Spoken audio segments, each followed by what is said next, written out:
آج کل کے حالات کے پیش نظر ایک فوارہ آپ ضرور ساتھ رکھیں. یہ فوارہ ہے، اس میں پانی بھرا ہوا ہے، آن لائن ہم نے اس کو منگایا تھا.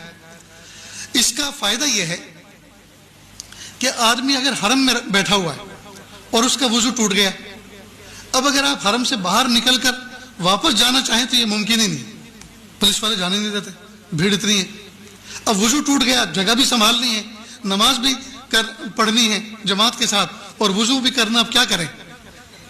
تو آپ ایسا اپنے ہینڈ پرس کے اندر ساتھ میں ہر وقت پانی بھر کے رکھیں اور اس سے آپ وضو کر لیں.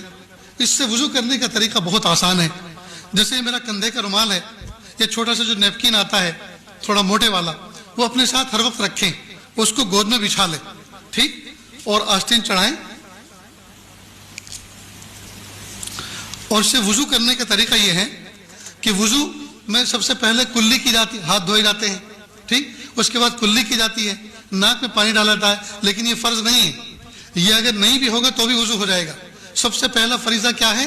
چہرے کا دھونا، پیشانی کے بالوں سے ٹھوڑی کے نیچے تک، ایک کان کے لو سے دوسرے کان کے لو تک، یہ نمبر 1 فریضہ ہے. لہذا اس کا ادا کرنے کا طریقہ یہ ہے کہ آپ ایسے کریں.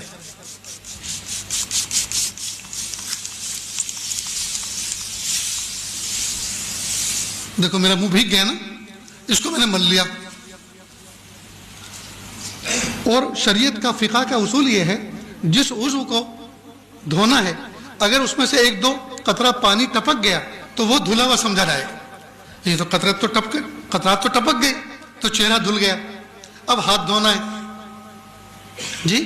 دوسرا فریضہ انگلیوں سے لے کر کوہنی تک، کوہنی سمیت اپنا پورا ہاتھ دھونا، دونوں ہاتھ دھونا.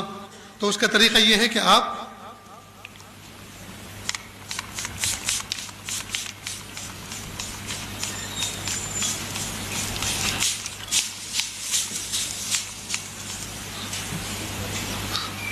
یہ آپ کا ہاتھ دھل گیا، ٹھیک.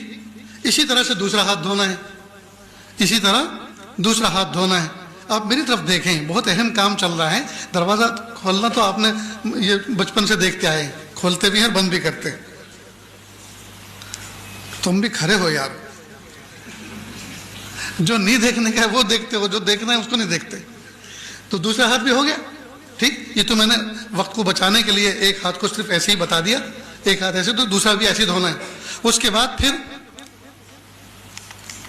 ہاتھ کو تر کیا دونوں اور سر کا مسح کر لیا.